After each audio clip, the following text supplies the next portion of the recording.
তো বন্ধুরা চলে এসেছি আবার বিকালবেলা তোমাদের সঙ্গে একটু গল্প করতে। তো দেখো মেয়েকে তো আস্তে আস্তে স্কুল থেকে বাড়ি ফিরতে ফিরতে 5টা বেজে গেল। তো আমি তো সারাদিন ভাত টাত খাওয়া ছিল না, বাইরে শুধু একটা বিস্কুট আর একটু জল খেয়েছিলাম, 10 টাকার বিস্কুটের প্যাকেট কিনে বিস্কুট আর জল খেয়েছিলাম।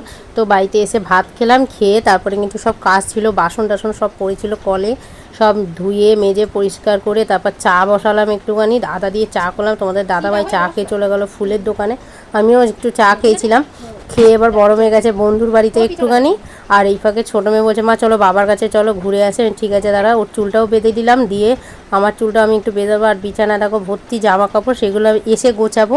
আগে মেয়েকে ঘুরিয়ে নিয়েছি ওর বাবার কাছ থেকে, এসে তারপরে কিন্তু মেয়েও পড়তে বসে যাবে। এদিকে আমি জামা কাপড়গুলো গুছিয়ে নেবো। সন্ধ্যেবাতি কিন্তু সব দেওয়া হয়ে গেছে, দিয়েই কিন্তু বেরাচ্ছে। আমিও চুলটা বেঁধে নিলাম, একেবারে বিনুনি করে নিলাম, রাতে আর করতে হবে না। আর খোপা করে না রাতে একদম শুতে পারি না, মাথায় প্রচণ্ড লাগে। এদিকে আমি হাউস কোটটাও পরে নিয়েছি, পরে টোরে নিয়ে একবার একটু চুলটো আসতে এবার ওর বাবার কাছে যাবো। চলো দেখা হচ্ছে পরে ভিডিও।